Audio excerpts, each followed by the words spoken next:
చిలుకూరు బాలాజీలో దర్శనం కూడా కంప్లీట్ చేసుకున్నాం. దర్శనం చేసుకొని బయటకు వచ్చేసిన.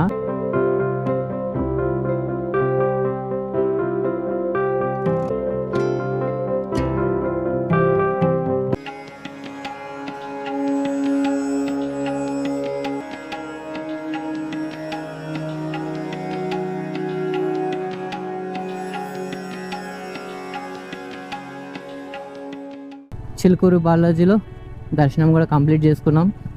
దర్శనం చేసుకొని బయటకు వచ్చేసిన. నేను ఇప్పుడు లోటస్ టెంపుల్కి వెళ్తున్నా. మా వైఫ్ పాయింట్ ఆఫ్ వ్యూలో లోటస్ టెంపుల్కి వెళ్తున్నా. ఎందుకంటే ఆ టెంపుల్కి లోటస్ టెంపుల్ అంటారో లేదో నాకైతే తెలీదు. మా వైఫ్ మ్యారేజ్ కాకముందే ఒకసారి హైదరాబాద్కి వచ్చారంట. ఆమె ఇక్కడ చిలుకూరుకి వచ్చి చిలుకూరు నుంచి లోటస్ టెంపుల్కి వెళ్ళాను అనేసి అన్నదనమాట. చాలాసార్లు అన్నది. సో చూద్దాం అదే టెంపుల్ అన్నది. ఫొటోస్ చూపిస్తా, ఇదే టెంపులే, దీన్నే లోటస్ టెంపుల్ అంటారు అనేసి అన్నది. మరి టెంపుల్ నేమ్ ఏంటో తెలియదు, కానీ నా వైఫ్ పాయింట్ ఆఫ్ వ్యూ ప్రకారం లోటస్ టెంపుల్కి వెళ్తున్నా.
కమల్ ధామ్ మంచిగా ఉంది, టెంపుల్ పీస్ఫుల్గా ఉంది. అలా మనం కమల్ ధామ్లో దర్శనం అయిపోయాక కాళీమాత మందిర్ అక్కడికి వెళ్తున్నాం. అక్కడ నుంచి అమ్మపల్లి ఒక 5 minutes, అంతే 5-10 minutes ఉంటుంది. ఇటు స్ట్రైట్ వెళ్తే చేవేర్లో వెళ్తాం. అమ్మపల్లి వెళ్ళాలి కాబట్టి ఇలా వెళ్ళాలి. 8 kilometers ఇలానే వెళ్ళాలంట. రోడ్డు ఎట్లుందో, రోడ్డు బాగుంటే బాగుంటుంది. అట్లా ఆ రోడ్లో వెళ్తే చేవెళ్ళ, డైరెక్ట్ చేవెళ్ళ వికారాబాద్. ఇది నాకు తెలిసినాక ఇలా వెళ్తే శంషాబాద్ రోడ్ కనెక్ట్ అవుతాయి మేము.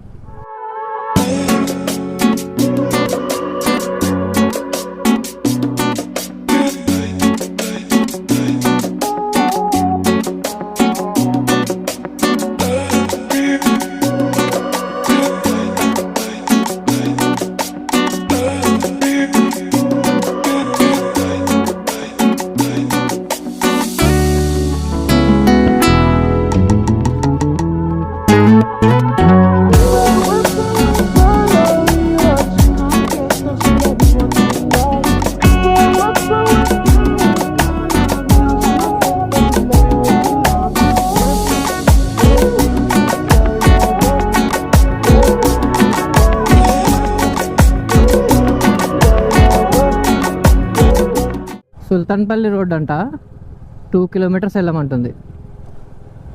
తెలీదు మరి ఇంకెంత టైం పడుతుందో. వావ్, థర్ రాక్సీ కాదు, అదే రాక్సీ కాదు, థార్. అది 1.5 kilometer ముందుకు వెళ్ళమంటుంది. శంషాబాద్ రోడ్డుకి ఎక్కినామైతే మొత్తానికి. ఏదో ఊరు పేరు చెప్పింది అబ్బా ఈ రోడ్డు పేరు. ఇక్కడ లెఫ్టా?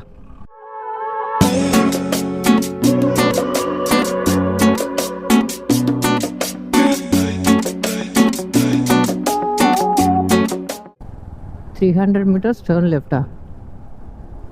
అరే కనిపిస్తుంది నాకు. అరే అదిగో కోల్కతా కాళీ మాతా మందిర్. అబ్బో ఎంత మంచిగా వేసారు రోడ్డు.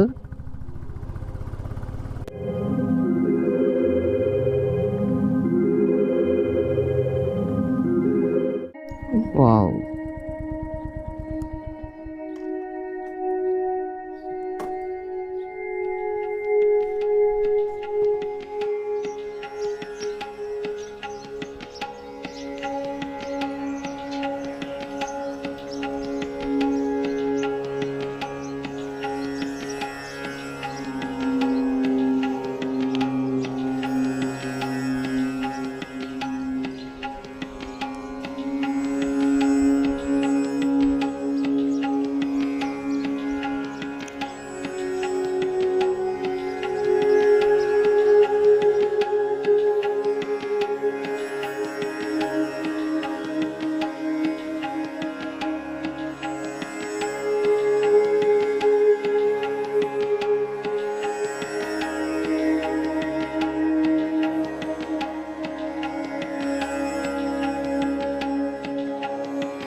చూసారు కదా Kolkata Kalimata మందిర్ది replica temple.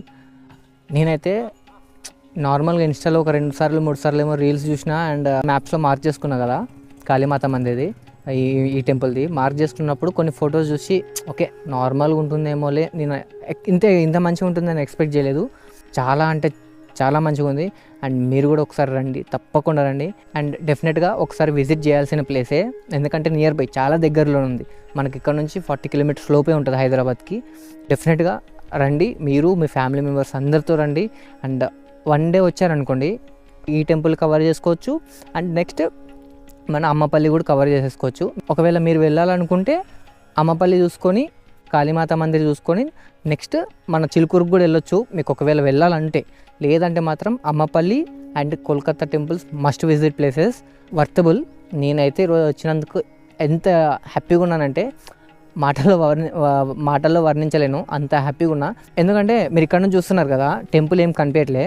And moreover మీకు ఇన్స్టాలో రీల్స్లో కానీ యూట్యూబ్ వీడియోస్లో కానీ మీకు అంత అనిపించదు. అండ్ నా ఈ వీడియోలో కూడా మీకు అంత అనిపిస్తుందో లేదో తెలియదు, కానీ ఇక్కడికి వస్తే మాత్రం మస్తు పీస్ఫుల్గా ఉంది.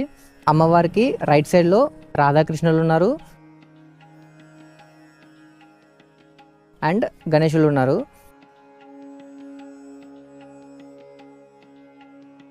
లెఫ్ట్ సైడ్లో వెంకటేశ్వర స్వామి,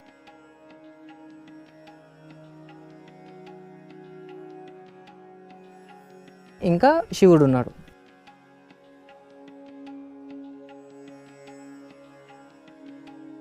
ఈ చెరువు వెనకాల నాకు ఈ చెరువు కనిపిస్తుందా మీకు? ఈ చెరువు ఒక్కటి నీట్గా క్లీన్ చేసి కరెక్ట్ మెయింటైన్ చేశారనుకోండి పబ్లిక్ స్పాట్ అవుతుంది. నాకు తెలిసినంత వరకు అయితే ఇప్పుడైతే ఇలా ఉంది, కానీ నెక్స్ట్ 2-3 ఇయర్స్లో మాత్రం ఫుల్ క్రౌడ్తో నిండిపోతుందని నేను అనుకుంటున్నా. అండ్ అలానే మెయింటైన్ చేయాలి కూడా. ఇప్పటివరకు టైం చెప్పలే కదా, టైం చూస్తున్నా కానీ టైం 10:58 అయింది. 11కి 2 మినిట్స్ ఉంది. లేట్ చేయకుండా అమ్మపల్లికి వెళ్ళిపోతా, ఎందుకంటే అమ్మపల్లి 12కి క్లోజ్ అవుతుంది అనుకుంటా. త్వరగా వెళ్ళేసి దర్శనం చేసుకొని గుడి లోపల బయట వీడియోస్ చేసేస్తున్నాను అనుకో, 1 వరకు ఇంటికి వెళ్ళేసి కాస్త లంచ్ చేసేసుకొని మళ్ళీ నెక్స్ట్ బ్లాగ్ కోసం రెడీ అవ్వచ్చు.